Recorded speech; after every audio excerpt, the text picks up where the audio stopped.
কবরের আযাবকে আমি আল্লাহ মাফ করে দিই। এই কোরআনুল কারীমের এমন একটা মর্যাদা, আল্লাহ পাক বলছে কোরআন যদি আমার বান্দা বান্দিরা পড়ে তার মা বাবার জন্য আমি আল্লাহ পাক কবরের আযাব মাফ করে দিই। এই কোরআন কোথায় ছিল, কোথায় এলো? এই কোরআনকে দীর্ঘ 23 বছর ধরে আমার আল্লাহ পাক পৃথিবীর জমিনে অবতীর্ণ করলো। আমার আল্লাহ পাকের নবীর আগে 500 বছর আগে ঈসা আলাইহিস সালামকে পৃথিবীর জমিনে পাঠিয়েছিল। 2.5 থেকে 3000 বছর হায়াত দিয়েছিল আল্লাহ। 2.5 থেকে 3000 বছর ধরে আল্লাহ পাকের নবী ঈসা রূহুল্লাহ পৃথিবীর সরজমিনে তাওহীদের দাওয়াত দিয়েছে, কলেমার দাওয়াত দিয়েছে। কিন্তু তাদের কলেমা একটু আলাদা ছিল।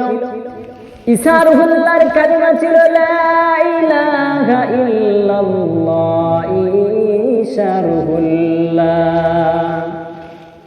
আমাদের কালিমা লা ইলাহা ইল্লাল্লাহ মুহাম্মাদুর রাসূলুল্লাহ। ঈসা নবীর কালিমা ছিল লা ইলাহা ইল্লাল্লাহ ঈসা রূহুল্লাহ। ঈসা নবী দীর্ঘ 2.5 থেকে 3000 বছর কলেমা তাওহীদের দাওয়াত দিলেন, কিন্তু পৃথিবীর জমিনে ইসলাম আপনার পরিপূর্ণ হয়নি। মুসা কালিমুল্লাহ ইসলামের দাওয়াত দিয়েছিলেন। মুসা কালিমুল্লাহ অনেক দিন দাওয়াত দিলেন পৃথিবীর জমিনে, ইসলাম কমপ্লিট হলো না, ইসলাম ইনকমপ্লিট থেকে গেল। মুসা নবীর জামানাতে ইসলাম কমপ্লিট হয়নি। আদম নবী থেকে শীষ নবী থেকে নিয়ে যত নবী পৃথিবীর জমিনে আল্লাহ পাক পাঠিয়েছে, সমস্ত নবীদের দ্বারা পৃথিবীর জমিনে আপনার তাওহীদের দাওয়াত দিয়েছে। সমস্ত নবীদের দ্বারা আমার আল্লাহ পাক পৃথিবীর মানুষদের কাছে ইসলামের বাণী পৌঁছে দিয়েছে, কিন্তু কোন নবীর জামানায় ইসলাম কমপ্লিট হয়নি। 900 বছর ধরে দাওয়াত দিয়েছিলেন হযরত নূহ আলাইহিস সালাম। এই নূহ আলাইহিস সালামের জামানায় প্লাবন আল্লাহ পাক দিয়েছিল, পৃথিবীকে লয় করে দিয়েছিল। এই জন্য নূহ নবীকে দ্বিতীয় আদম বলা হয়। আদি পিতা আমাদের নবী আদম আলাইহিস সালাম, নূহ নবীর জামানায় পৃথিবীকে ধ্বংস করে দেওয়া হয়েছিল। এই জন্য আমার আল্লাহ পাক রব্বুল আলামিন নূহ নবীর উপাধি দিল আদি পিতার পরে আপনার বিয়ে দিয়েছিল। আপনার নূহ নবীর জামানায় এত প্লাবন দিয়েছিল। নূহ নবী আমাদের এমন ভাবে ইসলামকে প্রচার করেছিল, এত ধৈর্যশীল ছিল। 900 বছর ধরে নূহ আলাইহিস সালাম পৃথিবীর জমিনে ইসলাম প্রচার করেছিল। এই জন্য আমার আল্লাহ পাক দ্বিতীয় আদম বলেছিল তাকে। এই নূহ আলাইহিস সালাম দীর্ঘ 900 বছর ধরে দাওয়াত দিয়ে 39 থেকে 40 জন ইসলাম গ্রহণ করেছিল মানুষেরা। আর একটা বর্ণনা আছে নূহ আলাইহিস সালাম দীর্ঘ 900 বছর ধরে তাওহীদের দাওয়াত দিলেন, কলেমার দাওয়াত দিলেন। দাওয়াত দেওয়ার পর ইসলাম কবুল করলো 80 থেকে 82 জন। কিন্তু 900 বছর ধরে দেখেন এত বড় ধৈর্যশীল নবী ছিল, তবু নূহ নবীর জামানাতে ইসলাম কমপ্লিট হয়নি। সমস্ত নবীর 2.5 থেকে 3000, 4000, 5000 বছর পর্যন্ত ইসলামের দাওয়াত দিলেন, ইসলাম পৃথিবীর জমিনে কমপ্লিট হয়নি। ইসলাম আমার আল্লাহ পাকের নবী সুন্দরভাবে প্রচার করতে শুরু করলো। নবী আমার জন্ম নেওয়ার পর, জন্মের আগে আমার নবী ছিল একদল মানুষেরা বলে এখন যে নবী 40 বছরে নবী হয়েছে। আর বর্তমান জামানার সমাজের যুবকেরা চিন্তা করে ইউটিউবের মধ্যে বাংলাদেশের বক্তা মানে বড় বক্তা, বড় সেলিব্রিটি বক্তা, বড় চেয়ারে বসলে বড় বক্তা হয় না মুসলমান। বাংলাদেশ আমাদের দলিল নয়, মক্কা মদিনা আরব জামানার মানুষরা আমাদের দলিল নয়। দলিল হচ্ছে কোরআন সুন্নাহ ইজমা কিয়াস। আর আমরা মুসলমান সারা জীবন পৃথিবীর জমিনে আমরা নবীর উপর দরুদ পড়ে গেলাম। বর্তমান আজ থেকে 10-15 বছর আগে যত আলেম পাস করে, শুধু তর্তিপুর নয়, এলাকায় যত আলেম পাস করে মানুষের ইমামতি করেছে, মিলাদ মাহফিল করেছে, তারা কোনোদিন বুক ফুলিয়ে বলতে পারলো না নবীর নামে দরুদ পড়া যাবে না, হাত বাঁধতে হবে, নবীর নিচে বুকের উপর বাঁধা যাবে না। কিন্তু মুসলমান আজ বর্তমান জামানায় এই আহলে হাদিস গোত্র আপনার চলে এসছে। এই গোত্ররা বলছেন নবীর নামে দরুদ পড়া বেদাত। মুসলমান, এই নবীর নামে দরুদ পড়া হচ্ছে সুন্নাহ। তাহলে বাংলাদেশ আমাদের দলিল নয়। ওই বাংলাদেশের জমিনে এক বক্তা আর এক বক্তাকে উল্টা পাল্টা বলে কে কেমন ভাবে ভাইরাল হবে। শুধু বাংলাদেশ নয়, বর্তমান জামানায় দেখবেন মানুষকে ভালো করার জন্য মিলাদ মাহফিল করে না। এখন এই জলসার মজলিসটা, মিলাদের মজলিসটা বিজনেসে পরিণত হয়ে গিয়েছে। আজ 2-3 বছর ধরে আমি দেখছি অনেক জায়গায় জলসা করতে যায়, দেখতে পাই সব সমাজগুলো কিরকম হয়ে গিয়েছে, মানুষগুলো কিরকম হয়ে গিয়েছে। 50,000 টাকা বক্তা ভাড়া করে আমরা নিয়ে সে জলসা দিই, কিন্তু আমাদের মসজিদের ইমাম সাহেবের বেতন বাকি 10,000, 5,000 টাকা আমাদের ইমাম সাহেবের বেতন, কিন্তু ইমামের বেতন বাকি 15-20,000 টাকা দিয়ে আমরা বক্তা নিয়ে আসি, মনে করে খুব ভালো। এই পৃথিবীর জমিনে আল্লাহ পাকের নবী বলেছে কিয়ামতের দিন সবচেয়ে জাহান্নামে যাবে বেশি বক্তারা, আর জাহান্নামে যাবে সবচেয়ে বেশি আলেম সম্প্রদায়। কারণ এরা যা বলবে তারা করবে না, মুখে যা বলবে তারা করবে না, মাইক ছেড়ে দিয়ে বাড়িতে যে আবার যাকাত তাই হয়ে যাবে। সারা পৃথিবীর জমিনে ওয়াজ নসিহত করবে, বলবে মানুষ মানুষের সঙ্গে ঝামেলা করো না, মানুষ মানুষের সঙ্গে বিবাদ করবে না। হাদিস বলবে তারা একটা মানুষ আর একটা মানুষের সঙ্গে 3 দিন পর্যন্ত কথা না বললে সে বেদিন বেঈমান হয়ে যায়, সেই ব্যক্তিটার মুসলমান থাকে না। কিন্তু দেখবেন আমরা মৌলভী সাহেবদের বাড়ির মধ্যে ভাইয়ে ভাইয়ে মিল থাকে না। এই জন্য আল্লাহ পাক বলছে কিয়ামতের দিন সব আগে বিচার হবে আলেম সম্প্রদায়। ওয়াজ করা তো সহজ নয়। আমি যা করি তাই যদি মানুষকে বলি কিয়ামতের দিন পার পেয়ে যাব, আর আমি বলে গেলাম অমুক করো তমুক করো, নামাজ পড়ো, হাদিস পড়ো, কোরআন পড়ো, ভাইয়ের হাত মেরো না, মায়ের হাত মেরো না, বোনের হাত মেরো না, চুরি করো না, ডাকাতি করো না, সমস্ত হারাম কাজগুলো আমি বলে দিলাম, কিন্তু আমি বাড়ি করছি লোন নিয়ে, গ্রুপ লোন নিয়ে। মনে করছেন মৌলবীরা বাদ আছে? শুধু তর্তিপূর্ণা এলাকার মৌলবীদের বাড়ি বাড়ি ঘুরে দেখেন, প্রত্যেকটা মৌলবীর বাড়িতে লোন লওয়া মনে হয় আমার বাকি নাই। উচিত কথা বললে কিন্তু বলতে হয়েছে। আমরা বলে বেড়াই লোন নিও না, গ্রুপ করো না, গ্রুপ লোন নিলে ওই বাড়িতে খাওয়া যাবে না। কিন্তু আলেম সম্প্রদায় দেখবেন কিস্তিতে গাড়ি তুলেছে, গ্রুপ লোন নেওয়া যায়, কিস্তিতে গাড়ি তোলা হয়, তাই মুসলমান। তাহলে কিভাবে সমাজ পরিবর্তন হবে? আমার জবান দিয়ে যদি হারাম যায়, ওই হারাম খেয়ে জবানের মধ্যে কথা দিয়ে কোনো মুসলমান পরিবর্তন হবে না। একটা মানুষ ইহুদি বেদিন বেঈমান মুসলমান হবে না যতদিন পর্যন্ত নিজে সচেতন না হতে পারবো। কিয়ামতের দিন আমার আল্লাহ পাক এমন শাস্তি নিয়োগ করবে, এমন শাস্তি নিয়োগ করবে, জিহ্বাটা টেনে আপনার কিয়ামতের দিন জাহান্নামে ফেলা হবে। আর জিহ্বা টেনে বলা হবে, মৌলভী সাহেব, আলিম সাহেব, তুমি মানুষদেরকে বুঝিয়েছিলে হারাম খেও না, চুরি করো না, ডাকাতি করো না, তোমারই তো এগুলো বাদ ছিল না। তুমি নামাজ কাজা করতে মানুষকে মানা করেছো, তুমি বেশি বেশি নামাজ কাজা করেছো। কারণ আলেমদের আল্লাহকে ভয় থাকে না, আল্লাহর উপর ভয় উঠে গিয়েছে। কারণ একটা সাধারণ মানুষ দেখবে কোরআনুল কারীম বাড়ির মধ্যে যদি থাকে, রেহেল আপনার বিনা ওযুতে ধরতে ভয় পায়। কিন্তু মৌলভী সাহেব কোরআন নেড়ে নেড়ে অভ্যাস হয়ে গিয়েছে, ও বিনা ওযুতে কোরআন ধরতে তার দ্বিধাবোধ থাকে না। এই হচ্ছে সমাজ। সমাজ হারামে, রাহাজানিতে, ব্যভিচারিতে পরিণত হয়ে গিয়েছে আমাদের। আমার আল্লাহ পাকের নবীকে এই জন্য ওমা আরসালনাকা ইল্লা রাহমাতাল লিল আলামিন করে প্রেরণ করেছেন। আল্লাহ বলছেন ওয়ামা আরসালনাকা ইল্লা রাহমাতাল লিল আলামিন। আমার নবীকে শুধু মুসলমানদের জন্য নবী করি নাই, আমার হাবিবকে শুধু হিন্দুদের জন্য রহমত করি নাই, আমার হাবিব সাল্লাল্লাহু আলাইহি সাল্লামকে জৈনের জন্য নবী করে পাঠাই নাই। আমার হাবিবকে সারা পৃথিবীর ওয়াল মাখলুকের জন্য, আমার নবীকে রহমত স্বরূপ পৃথিবীর জমিনে প্রেরণ করেছি। বলুন সুবহানাল্লাহ। মক্কার জমিনে নবী আমার জন্ম নেওয়ার পর সমস্ত নবীদের জামানায় ইসলাম কমপ্লিট থাকলো, কমপ্লিট হলো না। আমার আপনার নবীকে বলে 40 বছরে নবী হয়েছে একদল মানুষ মুসলমান। একটা মাস্টার যখন পড়াশোনা কমপ্লিট হয়ে যায়, পড়াশোনা কমপ্লিট হয়ে যাওয়ার পর তিনি মাস্টার হয়ে যায়। যতদিন পর্যন্ত চাকরির মধ্যে জয়েন না করে ততদিন পর্যন্ত তাকে মাস্টার হিসাবে মেনে নেওয়া হয় না, কিন্তু আদৌ কিন্তু সে মাস্টার। পড়াশোনা ফুল কমপ্লিট, আমি একটা শিক্ষা জানি, একটা যে কোনো বই আমি পড়াতে পারবো, আমি মাস্টার। তাহলে আমি যদি সেই ডিগ্রির মধ্যে সরকারি খাতা আমার নামটা না থাকে তাহলে আমাকে মাস্টার বলে কেউ মানবে না। অন্তত টিউশন করাতে হবে, তবেই মানুষ আমাকে মাস্টার বলবে। ভরি ভরি পড়লাম, বিএড সব করলাম, করার পর যদি মানুষকে আমি বোঝাতে না পারি আমাকে মাস্টারে কেউ বলবে না।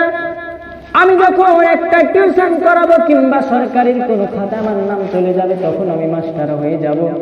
নবী আমার জন্ম নেওয়ার আগে নবী 40 বছরে নবুয়ত প্রাপ্ত হয়েছে। 40 বছরে নবুয়তটাকে আমার আল্লাহ পৃথিবীর মানব জাতির সম্মুখে প্রকাশ করে দিয়েছে। কারণ আল্লাহ বলছে ওয়াআল্লামাকা মা লাম তাকুন তা'লাম। হে পৃথিবীর মানুষ শোনো, আমি আল্লাহ পাক আমার হাবিবকে, হাবিব আপনি যা জানতেন না সেটা আপনাকে জানিয়ে দিয়েছি। আমি আল্লাহ পাক আপনাকে কোনো জিনিস না জানিয়ে ইসলাম প্রচার করার জন্য পৃথিবীর জমিনে পাঠাই নাই। ইসলাম প্রচার করার জন্য, মানব জাতিকে বোঝানোর জন্য যাহা কিছু জ্ঞান দরকার আমি আল্লাহ পাক সমস্ত জ্ঞানের শিক্ষক করে আমি আল্লাহ পাক আপনাকে পৃথিবীর জমিনে পাঠালাম। আপনি ইংলিশ বলতে পারবেন, জীবন বিজ্ঞান, ভৌত বিজ্ঞান থেকে নিয়ে সমস্ত বিষয়ে শিক্ষক করে আমি আল্লাহ পাক আপনাকে পৃথিবীর জমিনে শিক্ষক করে প্রেরিত করলাম। হাবিব আপনি চিন্তা করবেন না, আপনার কোন মাস্টার পৃথিবীতে আমি তৈরি করিনি। কিয়ামত পর্যন্ত কোন মানুষ বুক উঁচু করে বলতে পারবে না আমার হাবিবের পৃথিবীতে কোন মাস্টার ছিল। একমাত্র মাস্টার হচ্ছে আমার আল্লাহ পাক। আমার আল্লাহ স্বয়ং নিজে আমার হাবিবকে পৃথিবীর জমিনে সমস্ত শিক্ষক গুলো দিয়ে আমার আল্লাহ পাক নবীকে পৃথিবীর জমিনে প্রেরিত করেছে। বলুন সুবহানাল্লাহ। নবী আমার কাবার জমিনে, কাবার মধ্যে নবুয়ত প্রাপ্ত হওয়ার পর দেখলেন 360টা মূর্তির পূজা হয়। বেদিন বেঈমানেরা লাত উজ্জা হবলের পূজা করে, বাক্কা উজ্জার পূজা করে। তারা আল্লাহ বলে কাউকে জানে না, আল্লাহ বলে কাউকে চিনে না। আল্লাহ কি জিনিস এরা বোঝে না। মূর্তিকে তারা ভগবান, মূর্তিকে তারা গড বলে মানে। ওই কাবার মধ্যে 360টা মূর্তি তারা যখন পূজা করত, আল্লাহর নবী নবুয়ত পাওয়ার পর বলল, এ বেদিন বেঈমানেরা, তোমরা এই মক্কার জমিনে কাবার মধ্যে যে পূজা করো, এই পূজাগুলো তোমাদের করা যাবে না। কারণ হচ্ছে এক আল্লাহকে তোমাদেরকে আল্লাহ বলে মেনে নিতে হবে। আর আমি আল্লাহর রাসূল, আমাকে পৃথিবীর জমিনে নবী করে প্রেরিত করেছে। আমাকে নবী বলে তোমরা স্বীকার করে নাও, আর আল্লাহকে আল্লাহ বলে তোমরা মেনে নাও। সেই জামাত কাফির বেদিন বেঈমান বলল, রাসূলুল্লাহ, হাবিবাল্লাহ, এ আব্দুল্লাহ বিন মুহাম্মদ, পৃথিবীর জমিনে মুহাম্মদ বিন আব্দুল্লাহ, পৃথিবীর সারা জমিনে আমরা এই মূর্তির পূজা করি। আল্লাহ বলে কাউকে আমরা জানি না, চিনি না। আল্লাহ কি, আল্লাহ নাম আমরা কোনোদিন শুনিনি। তাহলে আপনি হঠাৎ করে এসে আমাদেরকে আল্লাহ বলছেন, তাহলে কি আমরা লাত উজ্জা হবল বা উচ্চারণ করে হবলকে আমরা তৈরি করেছি, কোনোটা কাদা দিয়ে, কোনোটা সোনা দিয়ে, কোনোটা চাঁদি দিয়ে, কোনোটা রূপা দিয়ে। আমরা অনেক মূর্তি তৈরি করেছি স্বর্ণের, একটা মূর্তি তৈরি করেছি মাটির। তাহলে আপনার আল্লাহ কিসের তৈরি? আপনার আল্লাহ কি আমাদেরকে বলুন। আমার আল্লাহ পাক আয়াত নাযিল করে দিল, হাবিব আপনি চিন্তা করবেন না, আপনি বলুন ওয়ানুরুস সামাওয়াতি ওয়াল আরদ। হাবিব আপনি বলুন আমি নূর, নূর, আমি আল্লাহ নূর, আমাকে কেউ দেখতে পায় না। মুসা আলাইহিস সালাম দেখার জন্য বাইনা করেছিল, আল্লাহ আমাকে দেখা দেন, আল্লাহ আপনাকে দেখবো। আমার আল্লাহ বলল, মুসা তুমি আমায় দেখতে পারবে না, আমি আল্লাহকে দেখা যায় না, ছোঁয়া যায় না। আমি আল্লাহ দেখা দিলে তুমি সহ্য করতে পারবে না মুসা, তুমি তাই দেখতে চেও না। আমি আল্লাহ পাক তোমার সঙ্গে দেখা করতে পারবো না। কিন্তু মুসা নবী বড় জিদ্দি নবী ছিল। মুসা আলাইহিস সালাম বলল, না আল্লাহ আমি আপনাকে দেখব। আল্লাহ বলে, আমি তারানি, এ মুসা তুমি আমায় দেখতে পারবে না, আমি আল্লাহ পাক তোমাকে দেখা করব না। আল্লাহর নবী মুসা কালিমুল্লাহ বারবার জেদ করতে শুরু করলো, আল্লাহ আপনাকে আমি দেখব, না দেখে আমি মুসা কালিমুল্লাহ ক্ষান্ত হব না। মুসাকে আল্লাহ বলে, মুসা অবশ্যই তুমি যখন দেখবো বলছে যাও, আমি আল্লাহ পাক ওই তুর পাহাড়ে তোমাকে যাওয়ার জন্য বললাম, ওই তুর পাহাড়ে গিয়ে তুমি দাঁড়িয়ে যাও, আমি আল্লাহ পাক আল্লাহ তাআলা তোমার সঙ্গে দেখা করব। মুসা কালিমুল্লাহ আনন্দে আত্মহারা হয়ে গেলেন, তুর পাহাড়ে আল্লাহর সঙ্গে দেখা করার জন্য চলে যায়। মুসা কালিমুল্লাহ বলছে, আল্লাহ আপনি দেখা দেন। আমার আল্লাহ ৭০,০০০ পর্দাকে বিছিয়ে দিলেন আল্লাহর নূরের সামনে। আল্লাহ যে নূর, এই নূরের ঝলসি, এই নূরের ঝলক মানুষ সহ্য করতে পারবে না। পৃথিবীতে একটা মানুষই শুধুমাত্র সহ্য করার মতো তৈরি করেছেন, তিনি হলেন মুহাম্মদ রাসূলুল্লাহ সাল্লাল্লাহু আলাইহি সাল্লাম। আমার আল্লাহ বলল, মুসা শোনো, এই ৭০,০০০ পর্দাকে আল্লাহ পাক বিছিয়ে দিলাম, আমি আল্লাহকে দেখা সম্ভব নয়। ৭০,০০০ পর্দাকে বিছিয়ে দেওয়ার পর আমার আল্লাহ নূরের ঝলক দিলেন, ওই ঝলকে তুর পাহাড়টা পুড়িয়ে ছারখার হয়ে গেল। বলুন সুবহানাল্লাহ। মুসা কালিমুল্লাহর একটা লোম পড়ে না, মুসা কালিমুল্লাহ একটা লোম পড়ে না, মুসা কালিমুল্লাহ অজ্ঞান হয়ে পাহাড়ে পড়ে গেলেন। আর ওই আল্লাহর নূরের ঝলকিতে তুর পাহাড়টা পুড়ে ছারখার হয়ে গেল। ওই তুর পাহাড়টা আজও পর্যন্ত দেখা যায়। ওই তুর পাহাড়টা আমরা যাকে আপনার সুরমা ব্যবহার করি চোখের মধ্যে, ওই চোখের সুরমাটা অন্য কোনো জিনিস দিয়ে তৈরি নয়, ওটা কোনো জিনিসের ছাই নয়, ওটা হলো পাহাড় পোড়া ছাই। আমার আল্লাহ পাকের নূর থেকে ওই পাহাড়টা জ্বালিয়ে গিয়েছিল, ওই সুরমা আমরা ব্যবহার করি।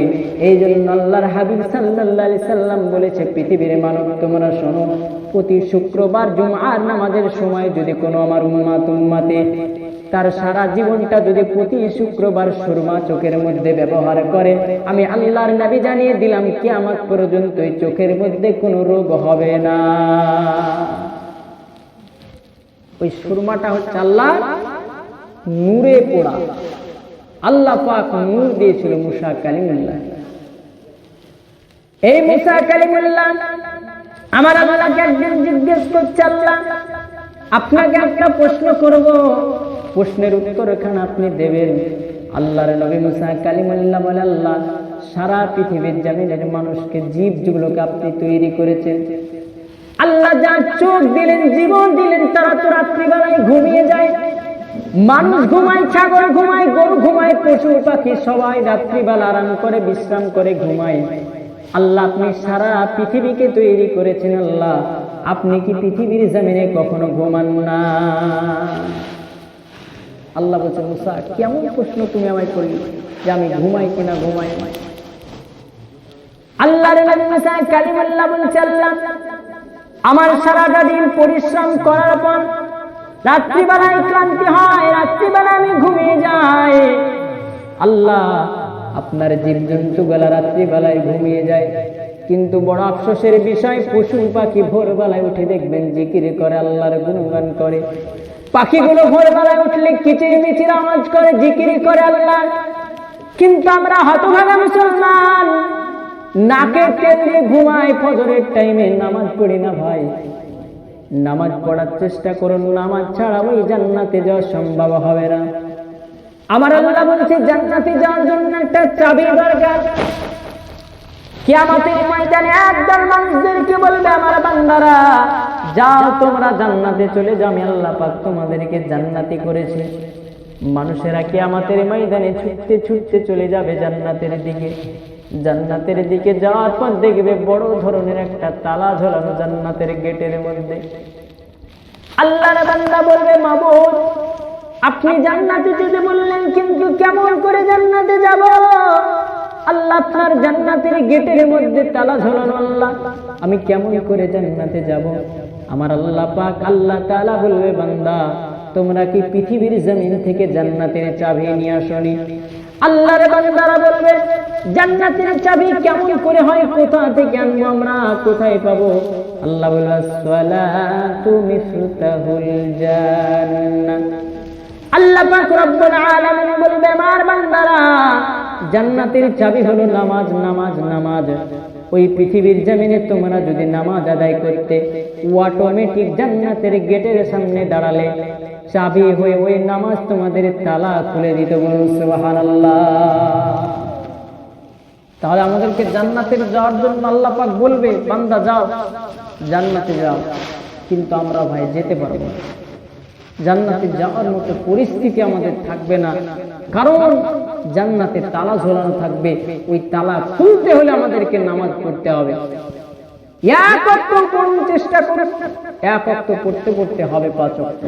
আমরা কখন পড়ি, কেউ মারা গেলে যখন টেনশন হয়, আর কিচ্ছু ভালো লাগছে না, দুনিয়ার কোনো চিন্তা নাই, তখন 3 দিন 9 দিন যায়, 40 দিন পর্যন্ত খুব জোর গেলে যায়, তারপর আমাদের আর বাপ দাদা মা ভাই কিচ্ছু কথা মনে থাকে না।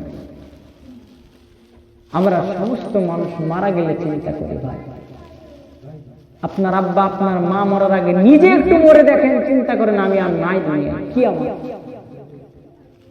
সব হবে। কাজ করতে হবে সংসার চালানোর জন্য, কাজের ফাঁকে ফাঁকে যখন টাইম পাবেন নামাজ পড়েন। কাজ আমরাও করি, কাজ আমিও করি, 3 বছর কেরালায় কাজ করেছি তো নামাজ পড়েছি। ইচ্ছা থাকলে উপায় মিলে, কিন্তু ইচ্ছাই তো আপনার নাই নামাজ পড়া, আপনার টাইম কোথায় পাবেন? খ্রিস্টান বলেন মুসলমান বলেন, যে বাড়িতে গিয়েছে সে বাড়িতে নামাজ পড়ার ব্যবস্থা আছে। আপনি বাইরে যান, আপনাকে নামাজ পড়ার জন্য আপনাকে কেউ বাধা দেবে না। আপনি নামাজ পড়ার জন্য আপনি 10 মিনিট কাজ ধরে দেন, নামাজ ছাড়া ভাই গতি নাই। যখন মৌলভী সাহেবরা বলে তখন চিন্তা হয় যে আর হয়তো আজ থেকে আর ভালো কাজ ছাড়া আর কিচ্ছু করবো না নামাজ ছাড়া, কিন্তু আমাদের বাড়ি চলে গেলে ভুলে যায় ভাই। কিয়ামতের ময়দানটা এত কঠিন হবে, কিয়ামতের ময়দানের আযাব আমরা সহ্য করতে পারবো না। কিয়ামত বড় খুব কঠিন। এই দুনিয়ার আগুন তৈরি হয়েছে জাহান্নামের আগুন থেকে। আল্লাহ পাক ফারিস্তা দিয়ে বলল, এ আমার ফারিস্তা যাও জাহান্নাম থেকে জাররা পরিমাণ আগুন নিয়ে নীল নদের পানিতে তুমি 1000 বার ধৌত করো। 1000 বার ধৌত করলেন জাহান্নামের আগুনকে। 1000 বার ধৌত করার পর আগুন তৈরি হয়েছে পৃথিবীর আগুন, তাহলে জাহান্নামের আগুন কত বড় ভয়াবহ হবে।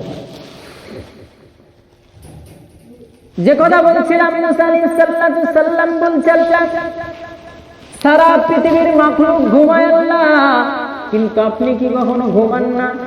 মুসা কালিমুল্লাহ বলেছিল, আল্লাহ আপনি ঘুমান কিনা একটু আমি জানতে চাই, আমাকে বলে দেন আল্লাহ।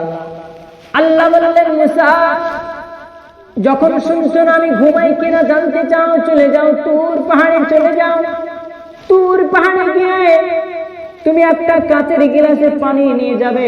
ওই কাচের গ্লাসে পানি নিয়ে তুর পাহাড়ে দাঁড়িয়ে যাবে, গভীর রাত্রে দাঁড়িয়ে যাবে। আমি আল্লাহ পাক আল্লাহ তাআলা তোমার কাছে যখন পানিটা চাইব, আমি আল্লাহ পাককে পানিটা দেবে, আমি আল্লাহ পানিটা পান করব। আল্লাহ পানি পান করে না। মুসাকে পরীক্ষা করার জন্য আল্লাহ বলছে, মুসা তুর পাহাড়ে দাঁড়িয়ে দাঁড়িয়ে গভীর রজনীতে আমি পানিটা যখন তোমার কাছে চাইব, তখন তুমি আমাকে পানিটা দেবে, আমি আল্লাহ পাক পানিটা পান করব। মুসা কালিমুল্লাহ একটা পাত্রে কাচের গ্লাসে পানি নিলেন, না পর তুর পাহাড়ে চলে গেল, আল্লাহকে জিজ্ঞেস করবে আল্লাহ ঘুমাই কিনা। আমার আল্লাহ পাক মুসা কালিমুল্লাহ যখন তুর পাহাড়ে চলে গেল, যাওয়ার পর দেখবেন গভীর রাত্রিতে আমাদের ঘুমটা সকলেরই বেশি আসে। গভীর রাত যখন হয়ে যায়, রাত 12টা পেরিয়ে যায়, আমাদের যা করি না কেন ঘুমের বেগটা একটু বেশি চলে আসে। ঘুমের বেগ চাপে ওই সময় ঘুম ঠেকানো যায় না। মুসা কালিমুল্লাহ আল্লাহর ওই প্রশ্নের উত্তর শোনার জন্য তুর পাহাড়ে দাঁড়িয়ে আছে। আল্লাহ কখন বলবে ঘুমাই কিনা, ঘুমাই না, মুসা কালিমুল্লাহ শুনবে। গভীর রজনী হয়ে গেল, তুর পাহাড়ে দাঁড়িয়ে থাকতে থাকতে একটু বেশি ঘুম আসার কারণে মুসা কালিমুল্লাহর হাত থেকে পানিটা পড়ে যায়। আবার আল্লাহ বলছে, মুসা এ আমার নবী মুসা কালিমুল্লাহ তুমি আমাকে পানিটা দাও, আমি আল্লাহ পাক পানি পান করব। সুবহানাল্লাহ। মুসা কালিমুল্লাহ বলছে, আল্লাহ গভীর রাত গভীর রজনী, আমি আপনার নবী মুসা কালিমুল্লাহ আমার ঘুম আসার কারণে গভীর রজনীতে আমার হাত থেকে কাচের গ্লাসটা পানিটা পড়ে টুকরো টুকরো হয়ে গিয়েছে। আল্লাহ আপনি যদি আমার কাছে 1 ঘন্টা আগে পানিটা চাইতেন, আমি মুসা পানিটা দিয়ে দিতাম আল্লাহ, কিন্তু আমার ঘুম আসার কারণে আপনাকে পানি দিতে পারলাম না। আল্লাহ আপনি বেজার হবেন না, এখন থেকে 8 ঘন্টা আগে যদি আপনি বলতেন তবুও পানিটা দিয়ে দিতাম, কিন্তু আপনি পানিটা চাইলেন, আমার হাত থেকে কাচের গ্লাস পড়ে গেল। এখানে খুব একটা শিক্ষণীয় কথা আছে, আপনারা খুব মনোযোগ দিয়ে শুনবেন। মুসা কালিমুল্লাহকে আমার আল্লাহ বলছে, মুসা তোমাকে একটা কাচের গ্লাসের মালিক বানিয়ে দিলাম একটা রাত্রির জন্য। একটা রাত্রির জন্য তোমাকে কাচের গ্লাসের মালিক বানিয়ে দিলাম। 1 ঘন্টা 2 ঘন্টা 3 ঘন্টা হয়ে গেল, একটা রাত্রির দায়িত্ব নিতে পারলেন একটা কাচের গ্লাসের। আর আমি আল্লাহ সারা পৃথিবীর মালিক, ওয়াল পৃথিবীর মালিক আমি আল্লাহ। আমি আসমানের মালিক, আমি জমিনের মালিক, পাহাড় পর্বতের মালিক আমি আল্লাহ পাক। এই পৃথিবীর জমিনে কিয়ামত পর্যন্ত সময় থাকলো, কোন মানুষ, কোন বিজ্ঞানী, কোন দার্শনিক, কোন পণ্ডিত আপনার দেখাতে পারবে না তৈরি করে, বিনা পিলারে একটা ছাদ খাড়া করে দেখাতে পারবে না। কিন্তু আমার আল্লাহ পাককে কেন বিশ্বাস করবেন না? আসমানের দিকে তাকিয়ে দেখুন, যত দূর পর্যন্ত তাকাবেন তত দূর আসমান দেখা যায়, কিন্তু আসমানকে ঠেকিয়ে রাখার জন্য কোথাও কি কোনো পিলার দেখেছে? আছে পিলার? কি বসব ঘুমাচ্ছেন নাকি? পিলার আছে একটা আসমান ঠেকানোর জন্য? তাহলে আল্লাহ কেন বিশ্বাস করে না মানুষ? আমার আল্লাহ আসমানকে তৈরি করলে একটাও পিলার নাই। এখান থেকে যতদূর চোখ যায় দেখলে মনে হয় দিনের বেলায় গাছপালা দিয়ে ভরপুর করা। ওই জায়গাটায় গেলে হয়তো আসমান মাটিতে ঠেকে গিয়েছে, আসমান হয়তো পিলার দ্বারা খাড়া করা আছে মনে হয়, দেখলে মনে হয় গাছপালার উপর আসমান ঠেকে গিয়েছে। কিন্তু আপনি আবার হাঁটতে শুরু করুন, গাড়িতে যান, যত দূর পর্যন্ত যাবেন আসমানকে ঠেকানোর জন্য কোনো পিলার ব্যবহার করেনি আল্লাহ। এই শুকরিয়া আদায় করে আপনি শেষ করতে পারবেন না। আপনি একটা চোখ আপনার নষ্ট হয়ে গেল, আপনি ডাক্তার বাড়ি যাবেন, একটা চোখ দিয়ে জীবনে কোনো ডাক্তার, কোন বিজ্ঞানী একটা চোখ আল্লাহ চোখের মতো তৈরি করতে পারবে না। কিন্তু আপনার একটা চোখ অন্ধ, আর একজনের চোখকে আপনার কেটে অপারেশন করে লাগিয়ে দিতে পারে। কিন্তু মুসলমান বুঝতে হবে, একটা চোখ অপারেশন করার জন্য আর একজনের চোখ তুলে আপনার আর একজনের চোখ বসিয়ে দেয়। ওই চোখটা বসানোর জন্য কয়েক লক্ষ টাকা আমাদের ডাক্তারকে দিতে হয়। কিন্তু আমার আল্লাহ পাক বড় মেহেরবানি করে আদর করে কিয়ামত পর্যন্ত যত মানুষ পৃথিবীতে জন্ম নিয়েছে আমাদেরকে চক্ষু দিয়েছে। চোখের জন্য কখনো কি আল্লাহ টাকা চেয়েছে আমাদের কাছে? এত চোখের নিয়ামত, এই চোখ দিয়ে পৃথিবী ভ্রমণ করছেন, যার চোখ নাই তাকে একটু জিজ্ঞেস করবেন।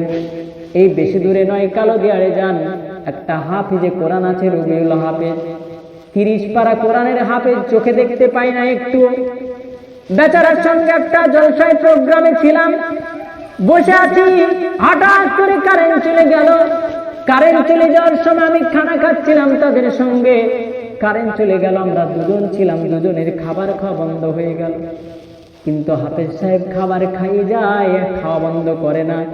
আমরা দুজন চিন্তা করছি, লাইট নাই, খাবার কেমন করে খাবো?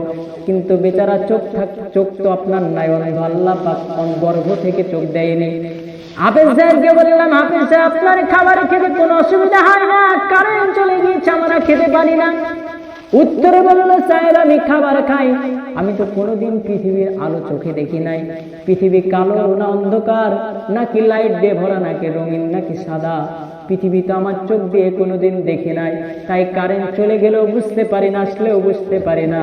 আমার জন্য দিনেও রাত্রি, রাত্রিও রাত্রি, কোনোদিন আমার আল্লাহ এই পৃথিবী দর্শন করার ক্ষমতা আমাকে দেয়নি। তাহলে একটা বার চিন্তা করুন, নামাজ কাজা করে দেন, চক্ষু দিয়ে চার থেকে মনে করেন চোখের পাতাটা বুঝে দেন, চিন্তা করেন আমার চোখ নাই, পৃথিবীতে কিছু নাই, শুধুমাত্র চোখের নিয়ামতের শুকরিয়া যদি আল্লাহর আদায় করা যায়, কিয়ামত পর্যন্ত শুকরিয়া আদায় করে শেষ হবে না। আল্লাহ পাক আল্লাহ তাআলার কাছে কোনো জিনিস নিতে গেলে মনে করছেন আমল দিয়ে নিয়ে নেব না। মুসলমান এক বিখ্যাত আল্লাহওয়ালা বুজুর্গ ব্যক্তি জান্নাতের একটা জিনিস চেয়েছিল আল্লাহর কাছে। আল্লাহকে বলেছিল, আমার মরণটা যেন সিজদা অবস্থায় দিয়েন আল্লাহ, আমি সকল সময় সিজদা দিতে ভালোবাসি। আল্লাহ আমি কিয়ামতের ময়দানে সিজদা অবস্থায় উঠতে চাই, এবং আমি জান্নাতেও সিজদা অবস্থায়, আপনার সামনে সিজদা অবস্থায়, কবরের মধ্যে আমাকে সিজদা অবস্থায় তুলবেন আল্লাহ। আল্লাহ বলেছিল, বান্দা তুমি 500 বছরের আমল দিয়ে আমার জান্নাতের একটা বাটিও কিনতে পারবে না। বলুন সুবহানাল্লাহ। আল্লাহর ওই বান্দা বলেছিল, আল্লাহ আপনার রহমত ছাড়া আমার আমল দিয়ে জান্নাতে যাওয়া সম্ভব হবে না, আমার আমল দিয়ে আমি জান্নাতে যেতে চাই না। আল্লাহ আপনি একটু রহমতের নজরে দিয়ে তাকান, আমার দিকে রহমতের নজরে দিয়ে একটু তাকিয়ে এই পৃথিবীর জমিনে আমার জন্য একটু জান্নাতের ব্যবস্থা করে দিন। পৃথিবীতে আল্লাহ হাত দিল, পা দিল, চোখ দিল, কান দিল। আল্লাহ একটিবার বলেনি, বান্দা এই চোখ দিয়ে দেখছো, হাত দিয়ে তুমি কাজকর্ম করছো, বান্দা তোমাকে এত লক্ষ টাকা লাগবে। আল্লাহ কোনোদিন বলেনি। কিন্তু আমরা মুসলমান ওই আল্লাহ ভুলে গিয়েছি যে আল্লাহ আমাদেরকে খাওয়ায়, যে আল্লাহ আমাদেরকে খাওয়ায়, ওই আল্লাহর কথা কিন্তু আমরা ভাই ভুলে গিয়েছি। পায়ে ধরে বলে যায় নামাজ এক ওয়াক্ত হলেও পারলে যখন টাইম পাবেন পড়ে। ওযু ঠান্ডার সময় কষ্ট হচ্ছে, কষ্ট সবার হয়, একদিন 2 দিন 3 দিন হবে, চেষ্টা করুন, আর ইচ্ছা হবে না নামাজ ছাড়তে।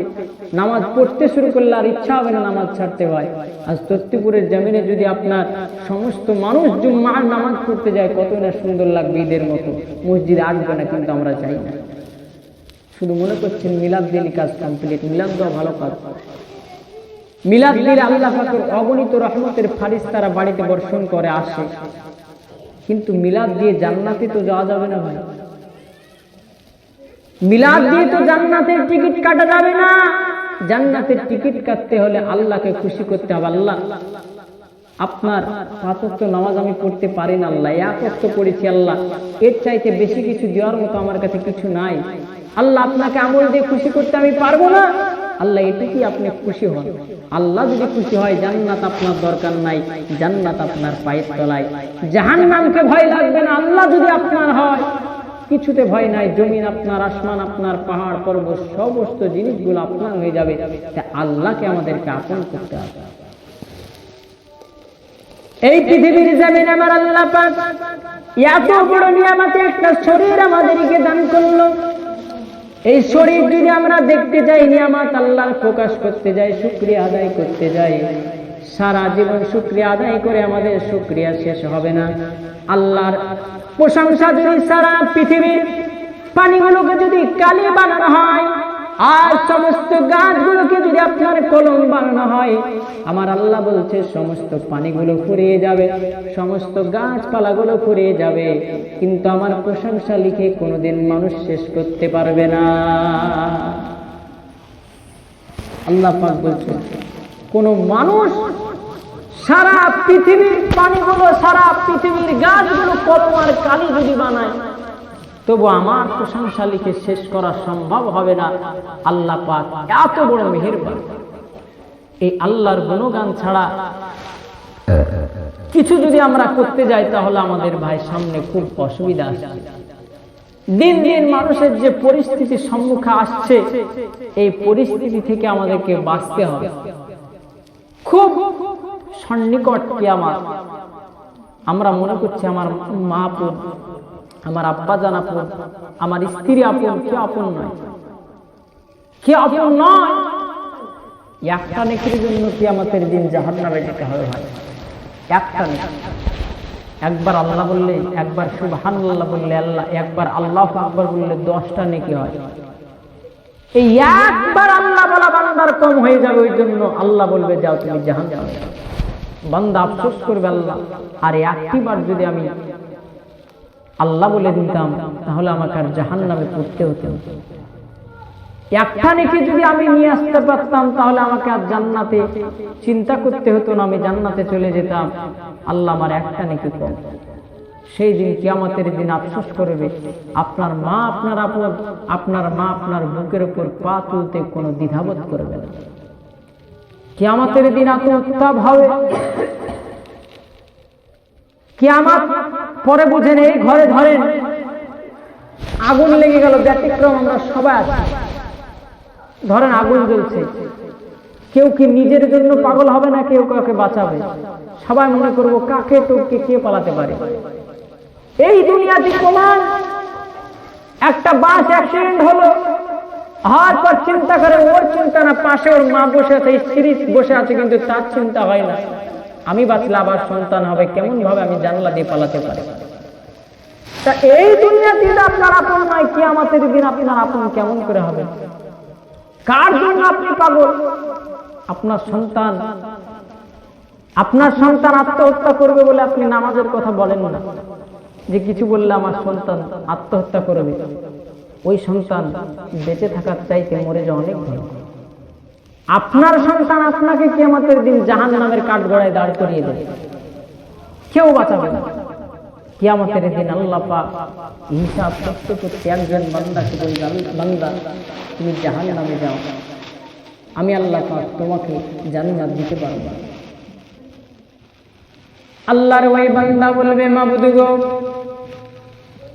একটা নেকির জন্য আমি জাহান্নামী, আল্লাহ আমাকে একটা নেকি যদি আমার মা দিয়ে দেয়, আল্লাহ আমার মা এই ময়দানের মাহশরে উপস্থিত আছে, আল্লাহ আমার ভাই এই ময়দানের মাহশরে উপস্থিত আছে, আল্লাহ আমার মা আমার ভাই আমার বোন যদি একটা নেকি দিয়ে দেয়, আল্লাহ আমি আপনার বান্দা জান্নাতে যেতে পারবো। আল্লাহ আপনি আমাকে একটু ইজাজত দিন, আপনি একটু আমাকে পারমিশন দিন, আল্লাহ এই ময়দানের মাহশরটা ঘুরে ঘুরে দেখবো, আল্লাহ আমার মা যদি একটা নেকি দিয়ে দেয়, আমি আপনার বান্দা জান্নাত হয়ে যাব। আল্লাহ বলবে, বান্দা আমার বান্দারে, এটা পৃথিবী নয়, এটা তোমার দুনিয়া নয়। দুনিয়া জমিনে 8 টাকার দরকার ছিল, ধার চেয়েছিলে পেয়েছিলে, 500 টাকার দরকার ছিল, পাশের বাড়ি ধার চাইলে পেয়েছিলে বান্দা, কিন্তু এটা ময়দানের মাহশর বান্দা, এই ময়দানের মাহশরে কেউ তোমাকে চিনবে না। এ আমার বান্দা, যাও যাও তুমি জাহান্নামে চলে যাও, তোমার জন্য কোনো তোমার মা পর্যন্ত নেকি দেবে না।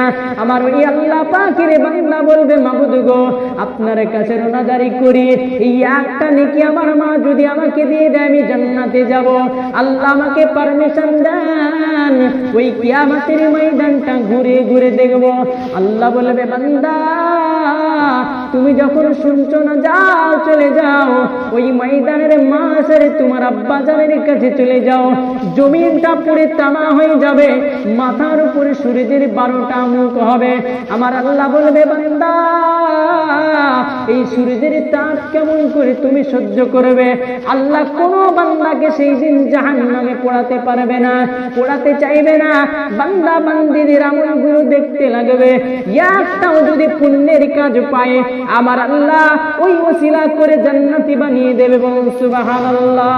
আল্লাহ ওহুম্মা সাল্লাল্লাহু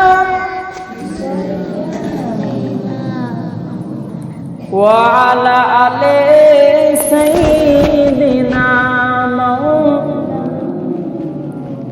সাল্লাল্লাহু আলা মুহাম্মাদিন हर गम ज़बान पाक नामे मोहम्मद, हर दम ज़बान सफी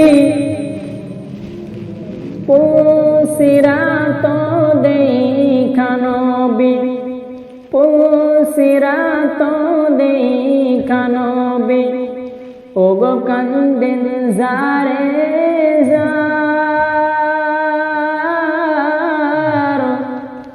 गुनाहगार उम्मत আমার কেমনে হবে পার?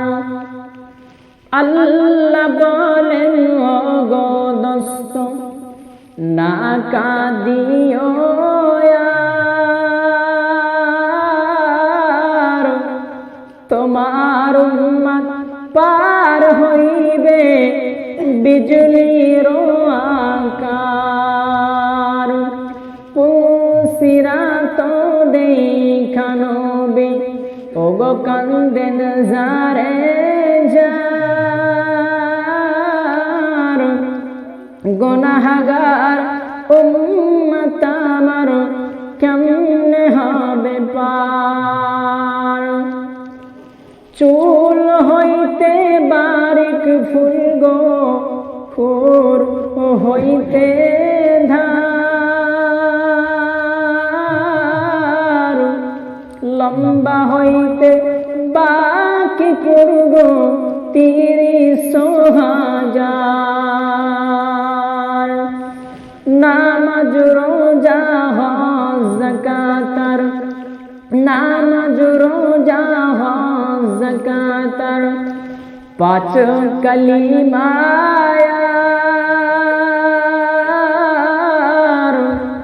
আদায় করলে নিয়ে যাই গো জান্নাত মাঝার পুসিরাতের রাস্তা হইবে ওগো 30,000 গুনাহগার বান্দা কাটিয়া যাইবে দোজখ মাঝার পুসিরাত দেখা নবী ওগো কান্দেন জারে জার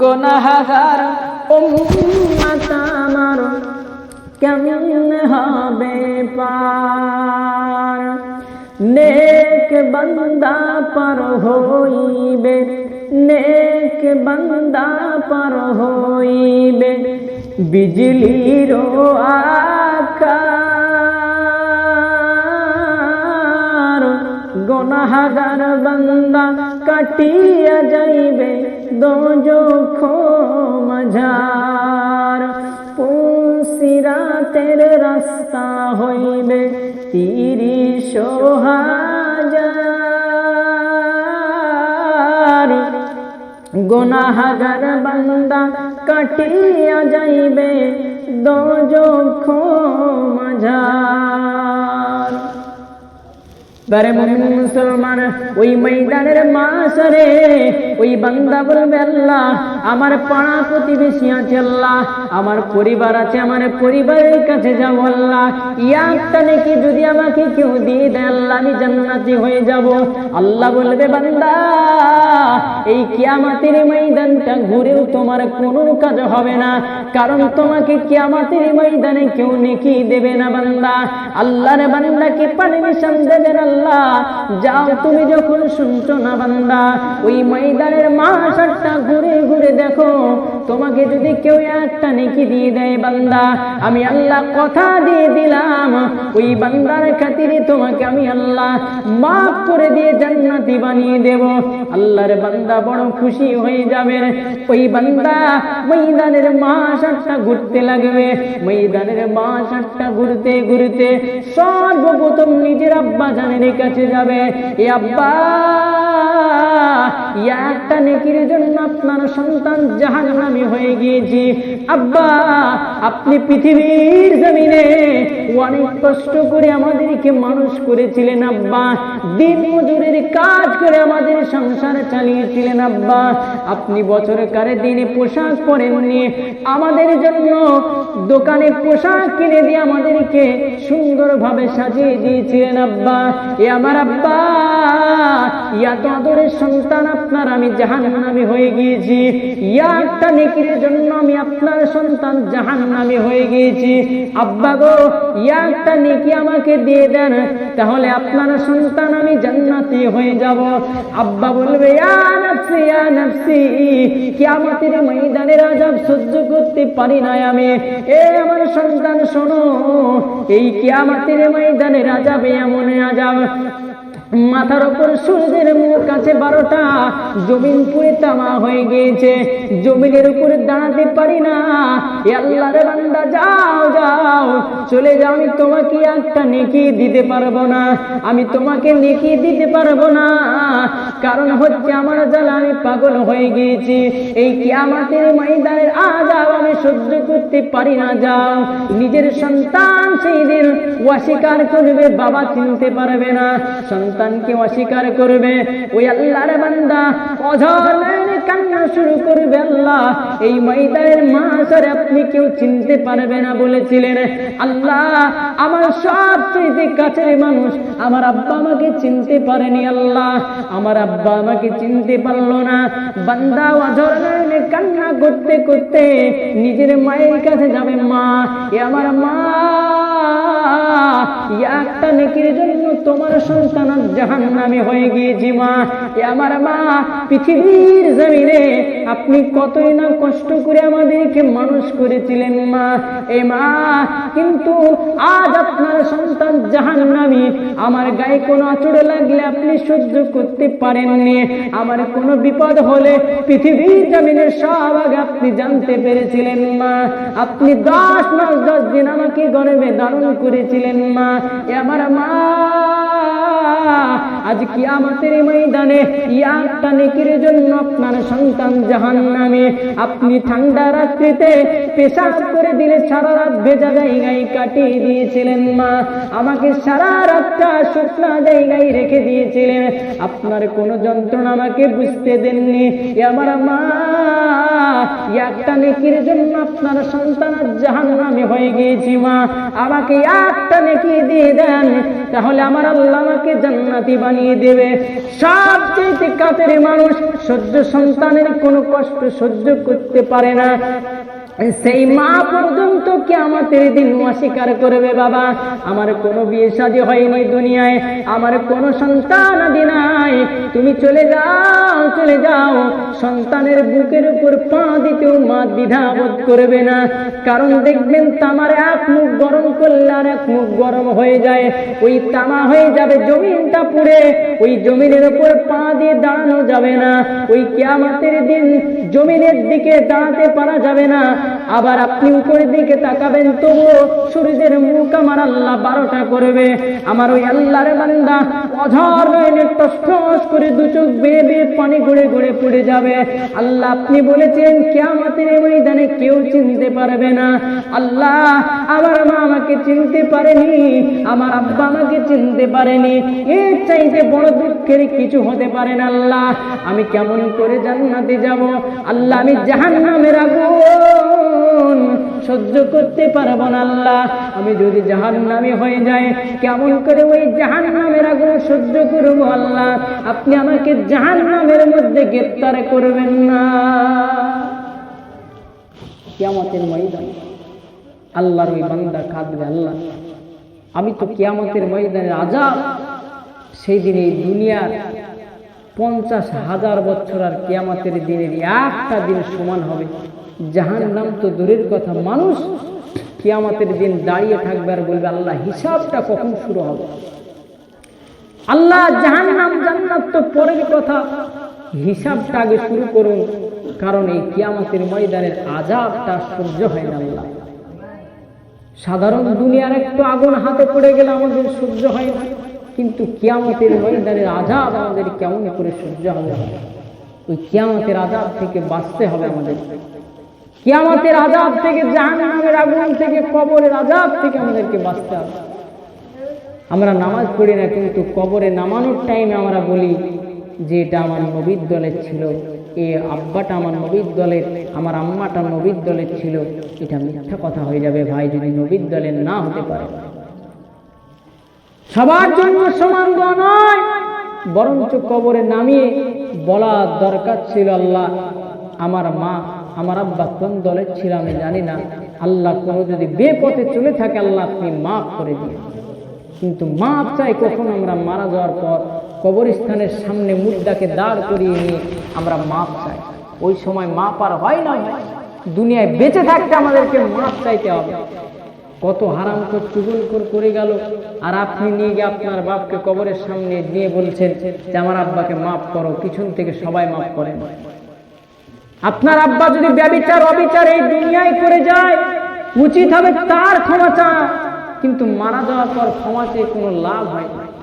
ক্ষমা যদি না করে তাহলে কিয়ামতের দিন ঝুলিয়ে রাখবে। হুকুকুল্লাহর হক করলা, হুকুকুল্লাহর ইবাদতগুলো, আল্লাহর হক যেগুলো আপনি নামাজ পড়েননি, আল্লাহর কাছে কাঁদেন, আল্লাহ মাফ করবে। আপনি রোজা করতে পারেননি, আপনি আল্লাহর কাছে কাঁদুন, আল্লাহ মাফ করবে। আপনি হজ করতে পারেননি, আল্লাহর কাছে কাঁদেন, আল্লাহ মাফ করবে। কিন্তু আপনি ভাই হয়ে ভাইয়ের হক মেরে দিয়েছেন, ভাই হয়ে বোনের হক মেরে দিয়েছেন, এক ভাই আর এক ভাইকে গালি দিয়েছেন, এক ভাই আর এক ভাইয়ের সঙ্গে ঝগড়া করেছেন, এক ভাই আর এক ভাইয়ের জিনিস চুরি করেছেন, এগুলো কিন্তু আল্লাহর কাছে মাফ চেয়ে মাফ হবে না। যতক্ষণ পর্যন্ত যার সঙ্গে অন্যায় করবেন তার কাছে মাফ না পর্যন্ত আল্লাহ কিন্তু মাফ করবেন। মানুষের কাছে যেগুলো ভুল আমাদের সমাজে জীবিত থাকতে আমাদের কাছে মাফ চেয়ে নিতে হবে, কারণ কিয়ামতের দিনটা খুব কঠিন হবে।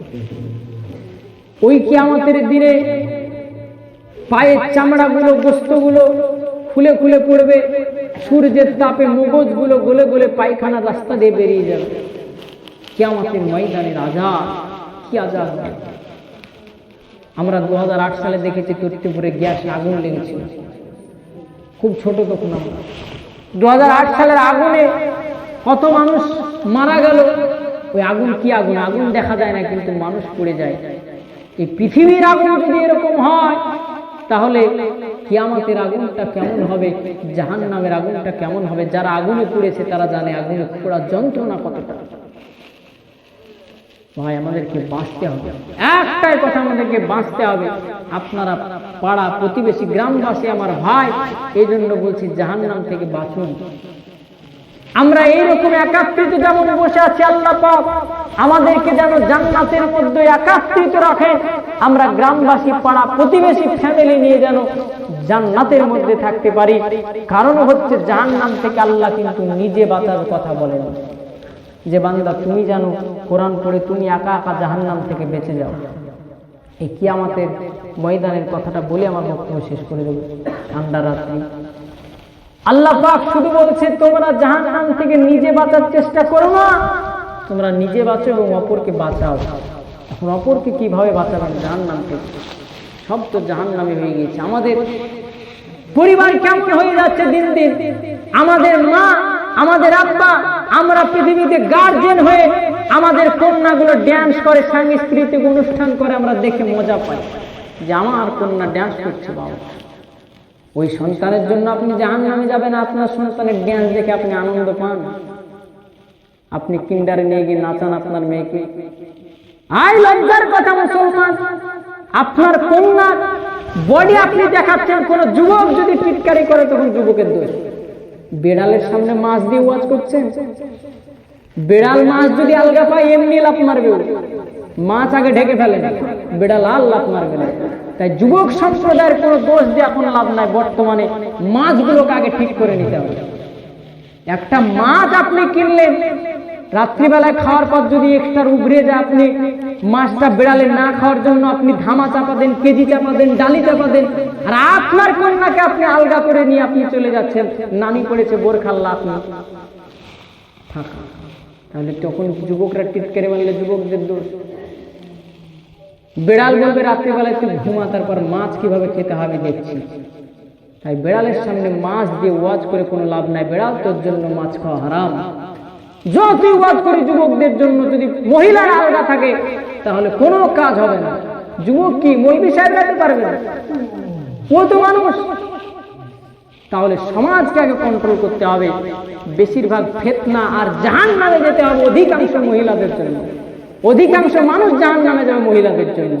একটা মহিলার জন্য ফ্যামিলির 4 জন জাহান্নামে যাবে, এবং বাইরেকার 50 জন পুরুষকে ওই নারী জাহান্নামে নিয়ে যাবে। 60 খানি কথা ভাবছেন আপনি? আপনার বউ আপনি একবারে সেজে রাস্তায় আপনি দেখাচ্ছেন আর যাচ্ছেন মোটরসাইকেলে, বাবা আমার মতো বর কেউ নেই। আরে তোর জিনিস তুই দেখ না ভাই, পরকে দেখি আকর্ষণীয় করার কি দরকার? তোর জিনিস তুই দেখ। এগুলো আমাদের সমাজ থেকে প্রচলিত উঠাতে হবে। সমাজের মধ্যে আইনি ব্যবস্থা নিতে হবে। আমরা মুসলমান, হিন্দুরা যা ইচ্ছা তাই করুক, কোনটা আমাদের দেখে লাভ নাই। বেধর্মীরা যা কিছু করবে, ওরা ওদের স্ত্রীকে নিয়ে দেখাক কেনা যা কিছু করুক। আমার ভাই মুসলমান করবে, এটা আমাদের মেনে নেওয়া যাবে না। এগুলোকে আমাদেরকে পরিবর্তন করতে হবে। কারণ আল্লাহ পাক কোরআনের মধ্যে বলেছেন, আল্লাহু লিফুরুজিহিম হাফিজুন, নিশ্চয় তোমরা গোপনাঙ্গ লজ্জাস্থানকে তোমরা হিফাজত করো। তোমরা একে অপরকে দেখিয়ে বেরিয়ে বেরিয়ে। আর আমরা বাজারে এখন বিনানো কলাটা বেশি পছন্দ করি। কলা বিনিয়ে যদি হাটে বিক্রি করে কেউ নেবে না, কিন্তু আমরা মুসলমান সমাজ বিনানো কলাটা বেশি পছন্দ করছি। যদি সমাজে হতো বোরকা পরে যদি বিবাহ করে আপনার নিয়ে যাওয়া হতো, সমাজ পরিবর্তন হয়ে যেত না। মুসলমান একটা বিয়ের শাড়ি দেয় তো জাল, মুসলমান একটা বিয়ের গুন্ডা দেয় তো জাল, সারা গ্রামের মানুষ বউ দেখতে আসে। হয় আর বউ দেখে যুবকরা এক যুবক বন্ধুর বন্ধুর জিনিসটা তো ভালো। এই যে আমাদের কথাটি, ওর জন্য ওকে জাহান্নামে যেতে হবে। পরিবর্তন হয়ে যান ভাই। সমাজে কত বলবো, এই সমাজ খুব দুর্দিনে চলে আসছে, জাহান্নাম খুব তাড়াতাড়ি, কিয়ামত খুব তাড়াতাড়ি আসছে আমাদের জন্য। আমাদেরকে পরিবর্তন হতে হবে, নামাজ পড়তে হবে এবং নিজে নামাজি হয়ে পর্দাশীল নারী খুঁজুন, বিনানো কলা নয়, ঢাকাটা খুঁজুন ভাই। একটা মহিলা যদি ইমানদার হয়, বাড়িতে নামাজি হয়, অটোমেটিক সে স্বামীটাকে কন্ট্রোল করতে পারবে, নামাজি বানিয়ে নিতে পারবে। আর একটা পুরুষ যদি নামাজি হয়, নিজের স্ত্রীকে প্রথম থেকে টাইট দেন, নামাজি হয়ে যাবে। এবার দুজনই হলেন নামাজি বেনামাজি, কে কাকে বলবে? নাপাক অবস্থায় রাত্রিবেলায় শুয়ে গেলেন, ওই অবস্থায় মৃত্যু হয়ে গেল, আপনার জাহান্নাম ছাড়া কিচ্ছু নাই। কাবার ইমাম এসে যদি আপনার গোসল করিয়ে দেয়, তবুও জান্নাতে যাওয়া সম্ভব হবে না, আপনাকে পবিত্র করা সম্ভব হবে না। মারা যাওয়ার পর আমরা পবিত্র করি সাবান, ওই বরের পাতা, নিমের পাতা, ইয়া ওয়া দিয়ে, কিন্তু সারা জীবন পেশাব করে পানি নিলেন না, আর মারা যাওয়ার পরে বাবা বরের পাতা দিয়ে আপনি শুদ্ধ হবেন না। শুদ্ধ মরার আগে হয়ে যান, আল্লাহ পাক, আল্লাহ তাআলা আপনাকে জান্নাতি করবেন। ওই কিয়ামতের দিন বান্দা অঝর নয়নে টস টস করে আপনার পানি গড়িয়ে গড়িয়ে ফেলবে। আল্লাহ, আপনি বলেছিলেন আপনার কোন বান্দা আমাকে একটা নেকি দেবে না। আল্লাহ, আমি তো জাহান্নামী হয়ে গিয়েছি।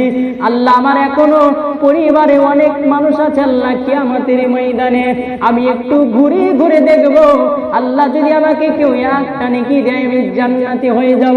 ওই বান্দা যাবে, হুন্না লিবাসুল লাকুম ওয়া আনতুম লিবাসুল লাহুন্না, নিজের স্ত্রীর কাছে চলে যাবে। সবচেয়ে কাছের মানুষ হলো আপনার স্ত্রী। আপনার স্ত্রীর কাছে সমস্ত বিষয় আপনি শেয়ার করতে পারেন, সমস্ত বিষয়গুলো আপনি শেয়ার করে তার সঙ্গে কথা বলেন। আপনার স্ত্রী সবচাইতে আপনার কাছের মানুষ। আল্লাহর কোরআন বলছে প্রত্যেকটা পুরুষ হচ্ছে নারী হচ্ছে, স্বামী হচ্ছে স্ত্রীর পোশাক, স্ত্রী হচ্ছে স্বামীর পোশাক, স্ত্রী হলো সবচাইতে কাছের মানুষ। আমার বান্দা, ওই বান্দা চলে যাবে কিয়ামতের ময়দানে, নিজের স্ত্রীকে বলবে, বিবি একটা নেকির জন্য আমি তোর স্বামী জাহান্নামী হয়ে গিয়েছি, তোর জন্য কতই না পৃথিবীতে কষ্ট করেছিলাম বিবি, নিজে ইনকাম করে রোদ্রে কামাই করে তোর জন্য শাড়ি কিনে এনেছিলাম, কিন্তু আমি সারা জীবন ছেঁড়া জামা গায়ে দিয়ে জীবনটা কাটিয়ে দিলাম। আমার প্রাণের বিবি রে, একটা নেকির জন্য কিয়ামতের দিন আমি জাহান্নামী হয়ে গিয়েছি। আমার বিবি, একটা নেকি আমাকে দিয়ে দে, আমি জান্নাতে যেতে চাই। প্রাণের বিবি বলবে, স্বামী গো, আমি তোমাকে চিনতে পারলাম না, ইয়া নাফসি বলে নিজের বিবি পর্যন্ত অস্বীকার করবে। আমার কোনো স্বামী ছিল না দুনিয়ায়, আমার জ্বালা আমি পাগল হয়ে গিয়েছি, আমি কেমন করে জান্নাতে যাব এই চিন্তায় পাগল পারা হয়ে গিয়েছি। নিজের বিবি পর্যন্ত কিয়ামতের ময়দানে চিনতে পারবে না। স্বামী আপনার কান্না করতে করতে ময়দানের মাঝখান থেকে আপনার চলে যাবে। লাশ যাবেন একটা মানুষের কাছে, নিজের সন্তানদেরকে বলবে, সন্তানেরা তোমাদেরকে কত কষ্ট করে আমি মানুষ করেছিলাম পৃথিবীতে, তোমার পিতা যে একটা নেকির জন্য জাহান্নামী, আমার সন্তান একটা নেকি যদি আমাকে দিয়ে দাও আমি জান্নাতে চলে যাব। নিজের সন্তান অস্বীকার করবে, বাবা আমার কেউ ছিল না দুনিয়ায়, আপনি আমার কাছ থেকে চলে যান। নিজের সন্তান চিনতে পারবে না, সমস্ত মানুষেরা পাড়া প্রতিবেশীরা অস্বীকার করবে কিয়ামতের দিন, কেউ কাউকে চিনতে পারবে না। আর সমস্ত মানুষ চিন্তা করবে আমি কেমন ভাবে বাঁচবো। একটা মানুষ জমিনের উপরে পড়ে আছে, নিজের যদি সন্তান হয়, নিজের যদি মাও হয়, ওই বুকের উপর পা তুলতে কোনো দ্বিধাবোধ করবে না। যে সন্তানকে আপনি আত্মহত্যা করবে বলে নামাজের কথা বলেন না, ওই সন্তান আপনার বুকের উপর পা তুলে দিয়ে জাহান্নামে যাবে। আল্লাহ বলবে, বান্দা যাও, তুমি জাহান্নামে চলে যাও।